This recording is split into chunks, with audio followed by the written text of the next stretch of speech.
Dream that kind of the award show calendar goes BAFTAs, Oscars, Earthshot. I think it should go Earthshot, BAFTAs, Oscars. So it depends when your year starts. Exactly.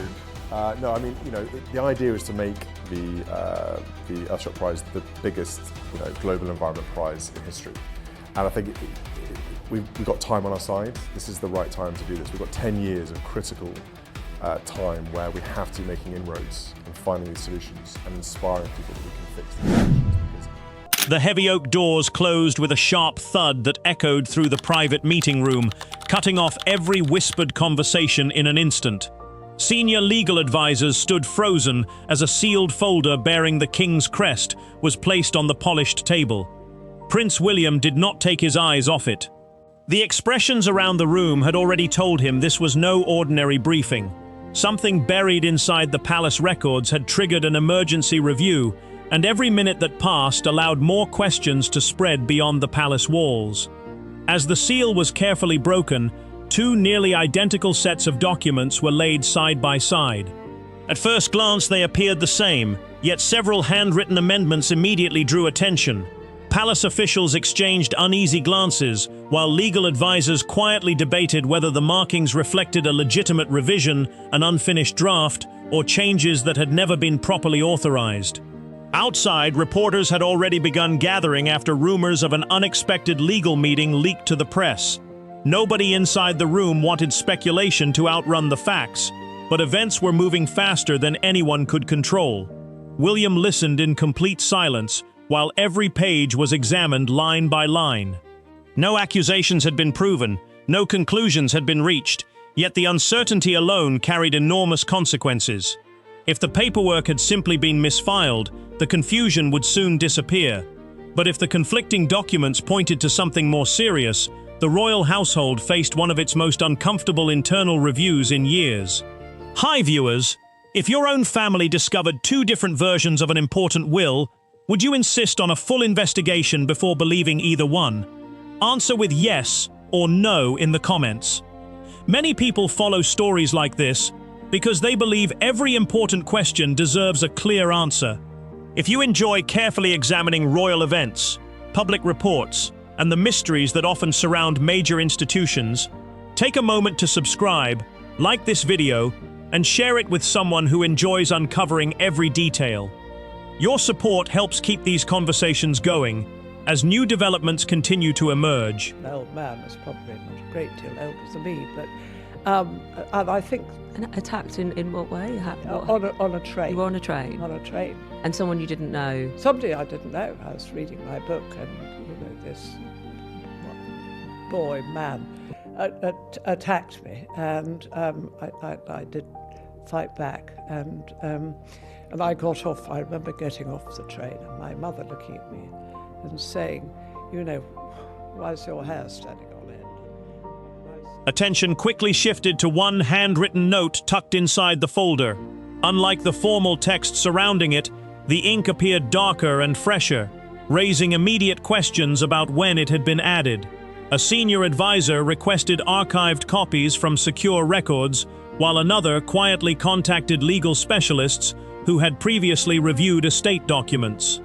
Nobody suggested wrongdoing. Instead, every possibility, from administrative error to an outdated draft, remained under careful examination.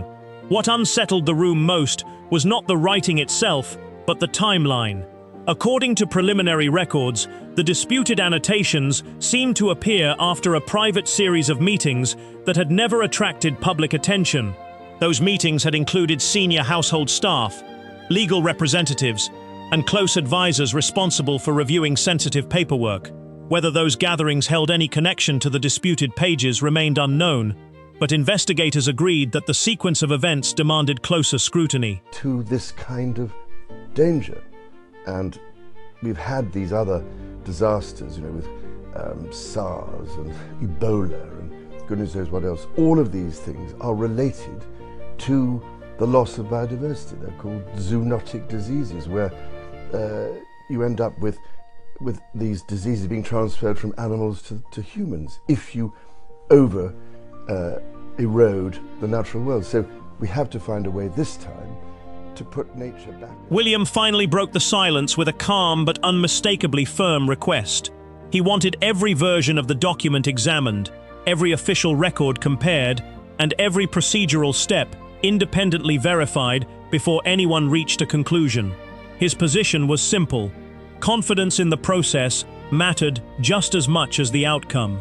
If confusion surrounded something as significant as a royal estate document, every unanswered question had to be addressed through evidence rather than rumor. As legal experts prepared to retrieve older archives from secure storage, one member of the review team quietly placed another sealed envelope beside the disputed papers. The room fell silent once again. Unlike the documents already under discussion, this envelope had never appeared in any previous inventory, and its contents would soon redirect the entire investigation in a completely unexpected direction. The envelope was carried to the center of the table with extraordinary care. No one rushed to open it. Palace legal advisors first examined its registry markings, comparing them against archived records to determine whether it had been catalogued correctly. The silence grew heavier with every passing second. Even before anyone looked inside, the unexpected discovery had already complicated what many had hoped would be a straightforward review of disputed paperwork. And actually many of the adults, and that's where a bit of the disconnect's happening, is that those adults in positions of responsibility are not channeling their inner child to remind themselves, remember how much it meant to be outdoors and what we're robbing those future generations of that outdoor childhood. Have your children got to the age where they're starting to nag you about this? Because quite often that's the way round it works. Yeah, so George at school recently has been doing litter picking, and I didn't realise, but talking to him the other day, he was already... When the seal was finally broken, several documents emerged, each bearing official formatting that appeared consistent with previous estate records. Yet one detail immediately stood out. Attached to the front was a memorandum summarizing discussions from a confidential legal consultation held months earlier. The memorandum referred to multiple draft versions of estate documents that had circulated during routine legal review, emphasizing that no single draft should be treated as the final expression of the king's intentions until every procedural requirement had been completed. That clarification answered one question while creating several more. If multiple drafts had existed, why had only one version reached certain palace offices? More importantly, who had separated these papers from the complete legal file? Investigators resisted jumping to conclusions, insisting that incomplete records could easily create misleading impressions.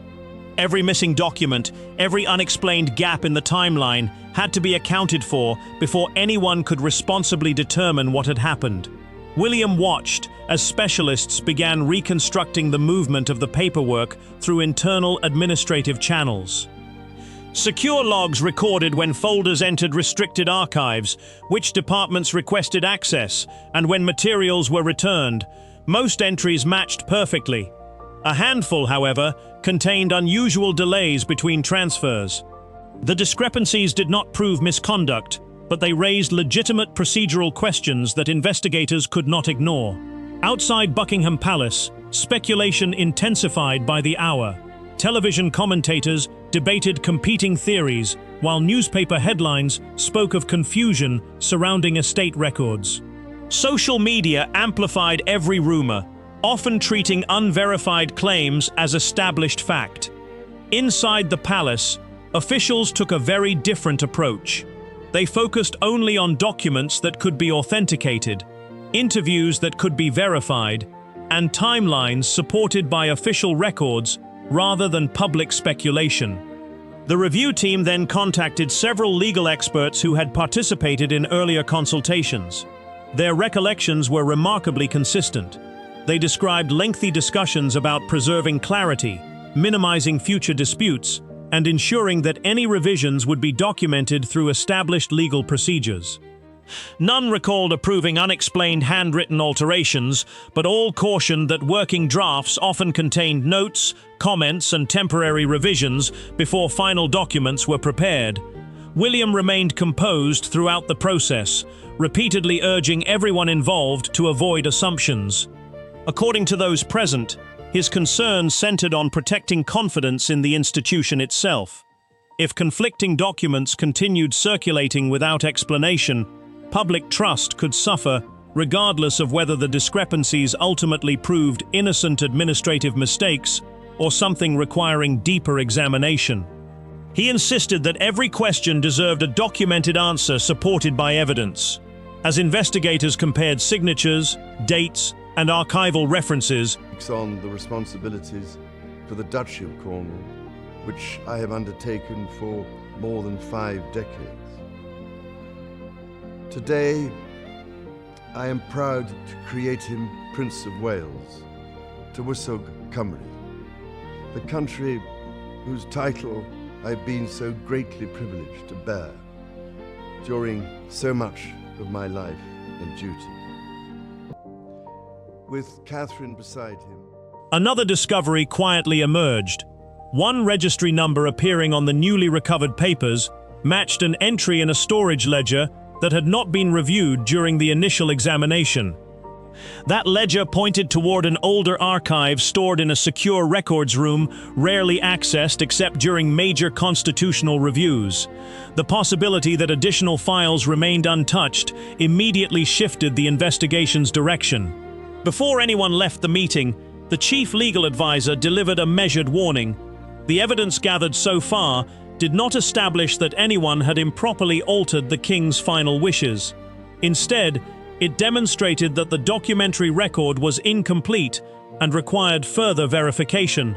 Until every archive had been examined, every draft accounted for, and every procedural step reconstructed, responsible investigators would treat every allegation with caution. Even so, one final detail lingered in everyone's mind. The storage ledger indicated that a box of related correspondence had been checked out years earlier, but the return entry was missing. No explanation accompanied the gap. As officials prepared to unlock the secure archive, they realized the missing correspondence might finally reveal how the disputed documents became separated and whether the palace had been chasing the wrong mystery all along. The atmosphere inside the palace shifted as the review entered a more methodical phase. What had begun as an urgent response to conflicting paperwork was now becoming a painstaking examination of records, procedures, and timelines. Legal advisors repeatedly emphasized that no conclusion could be reached until every relevant document had been authenticated. Outside the palace gates, however, the pace was very different.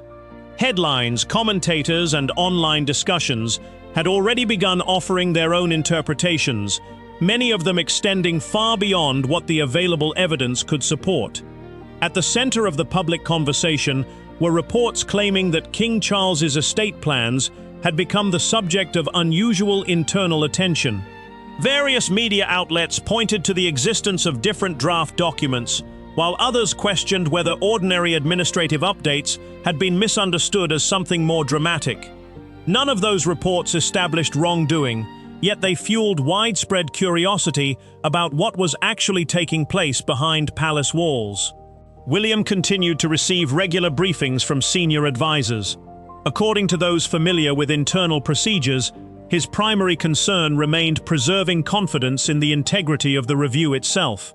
Rather than rushing toward conclusions, he reportedly encouraged every department involved to verify dates, signatures, and document histories before making any public statements. That cautious approach contrasted sharply with the rapid pace of online speculation, where theories often spread faster than official information.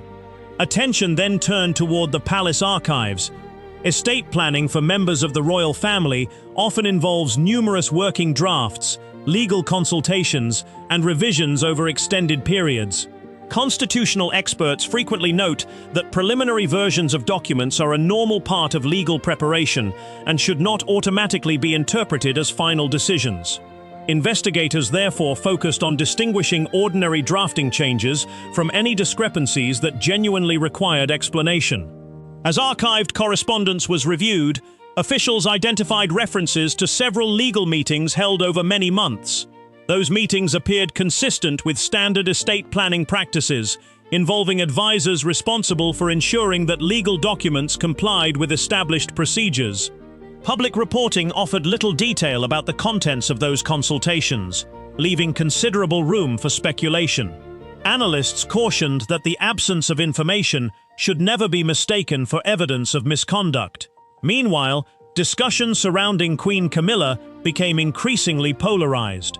Some commentators argued that her position within the royal household naturally invited intense public scrutiny whenever questions about royal administration emerged. Others urged restraint, noting that no verified evidence had demonstrated improper involvement in any disputed paperwork.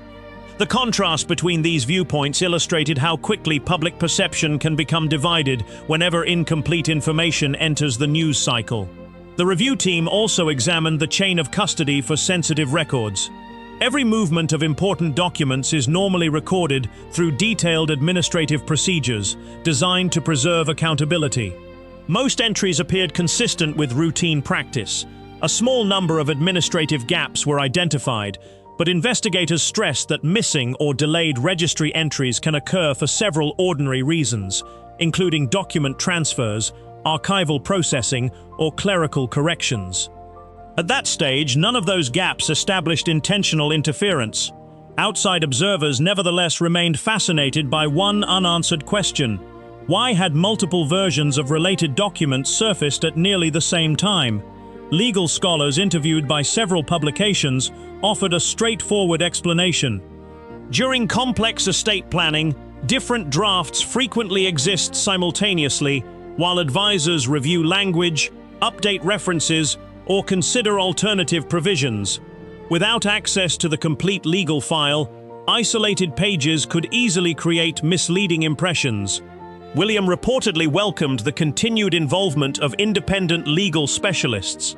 According to commentators following the developing story, outside expertise would strengthen public confidence by demonstrating that every relevant question was being examined objectively rather than internally. Although officials declined to discuss confidential legal matters publicly, they consistently emphasized that any conclusions would be based on documented evidence rather than rumor or public pressure.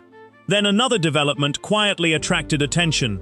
Archive correspondence referenced a confidential memorandum summarizing earlier legal discussions, yet the memorandum itself had not been located during the initial review. Investigators could not determine whether it had simply been filed separately or remained stored with other historical records awaiting examination.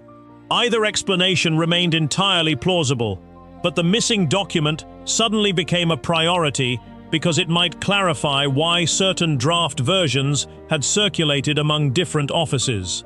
For palace historians, the situation highlighted a broader reality about the modern monarchy. Administrative reviews often become the subject of intense public fascination precisely because so much of the process remains confidential. Limited official information frequently creates space for rumors to flourish, especially when the individuals involved are among the most recognizable public figures in the world. Distinguishing between verified facts and speculation therefore becomes increasingly important as public interest grows. As the day's final briefing concluded, investigators agreed on one point. The review had uncovered unanswered procedural questions, but it had not established evidence supporting many of the dramatic claims circulating online. The next stage would depend on locating the remaining archival records and determining whether they completed the documentary timeline or revealed additional areas requiring examination. Just as officials prepared to suspend the review for the evening, a records specialist arrived carrying a storage inventory that had not previously been examined. Listed near the bottom was a reference to a sealed file connected to earlier legal consultations. No one in the room knew whether the file contained routine administrative notes or the missing explanation investigators had been searching for since the review began. The following morning would determine whether the mystery finally became clearer or whether even more questions were about to emerge. By the following morning, the atmosphere surrounding the review had changed noticeably. What had initially appeared to be a question about conflicting paperwork had evolved into a broader examination of how sensitive royal documents were prepared, circulated, and preserved. Palace officials continued to avoid public comment beyond confirming that internal legal procedures were underway. That silence, while consistent with long-standing royal practice, only intensified speculation outside the palace walls. The newly located storage inventory was examined first.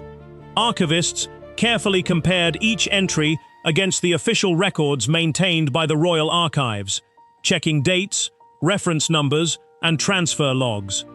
Their goal was not to validate rumors, but to establish an accurate documentary timeline.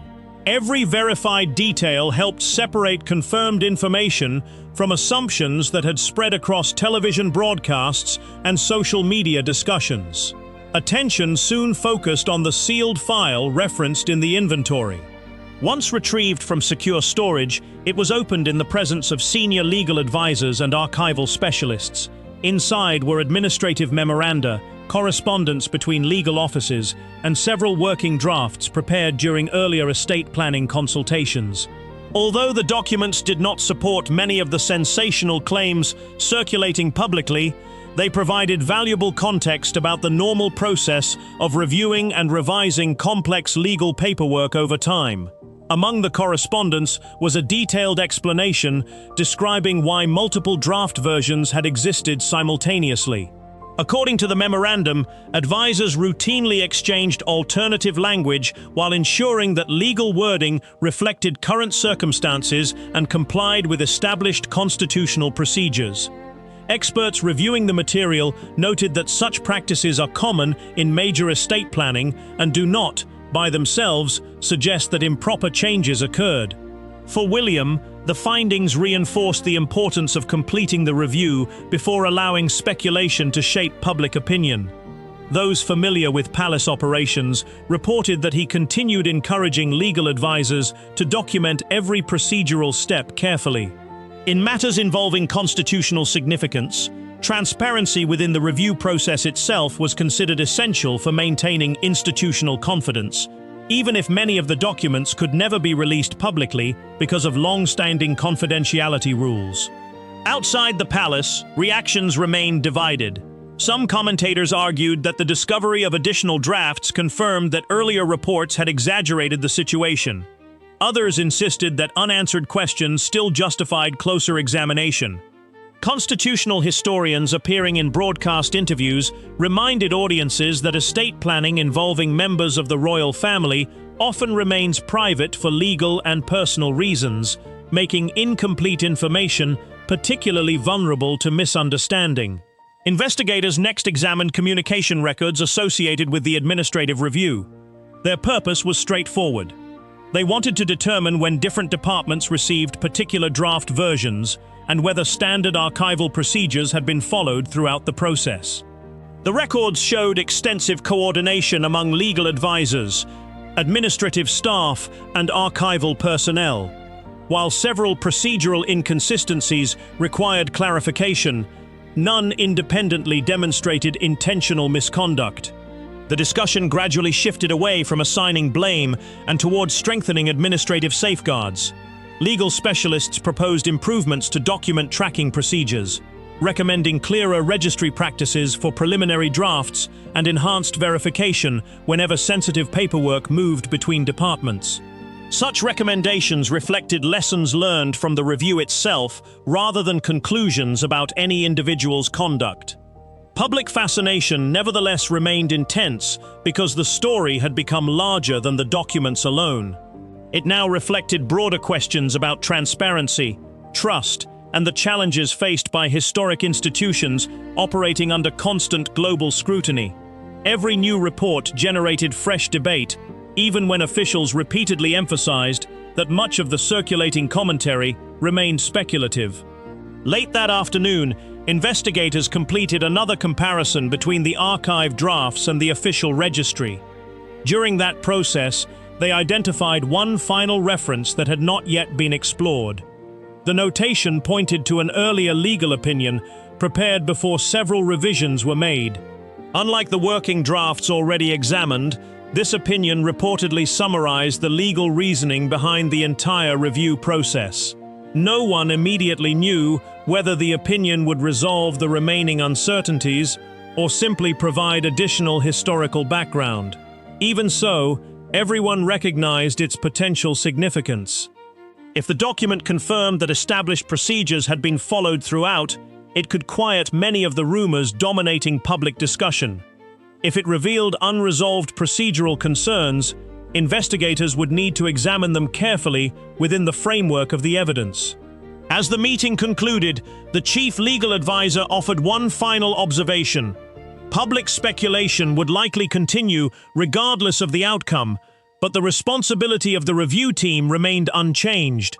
Their task was not to confirm popular theories or dismiss public concerns without examination. It was to establish an accurate factual record based on authenticated documents, verified timelines, and established legal procedure. With that, the final legal opinion was scheduled for review the following morning. Many believed it would simply complete the administrative record. Others wondered whether it contained the missing explanation that had eluded investigators from the very beginning. Whatever the answer proved to be, the next stage promised to determine whether the mystery surrounding the disputed documents would finally be resolved or remain the subject of debate for years to come. The following morning began with far less speculation inside the palace than outside its gates. After days of reviewing records, comparing drafts, and reconstructing timelines, the legal team gathered to examine the final opinion referenced in the archive inventory. By now, investigators had established one important principle that guided every stage of the review. Rumor could influence headlines, but only authenticated documents could shape official conclusions.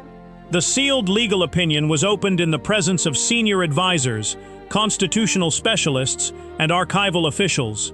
Unlike the earlier drafts that had generated so much public discussion, this document was not another version of the King's Estate Papers. Instead, it summarized the legal process surrounding the preparation and review of those documents. It explained why multiple drafts had existed, how revisions were recorded during routine consultations, and why preliminary paperwork should never be interpreted as the King's final intentions until every legal requirement had been completed. That clarification immediately addressed one of the largest questions surrounding the review. The existence of different drafts was not unusual. Estate planning involving senior members of the royal family often involves extensive legal consultation over long periods, with multiple working versions created before a final document is formally executed. Constitutional experts noted that this practice is consistent with standard legal procedure and should not, on its own, be viewed as evidence of improper conduct. The review also examined the claims that had dominated public conversation.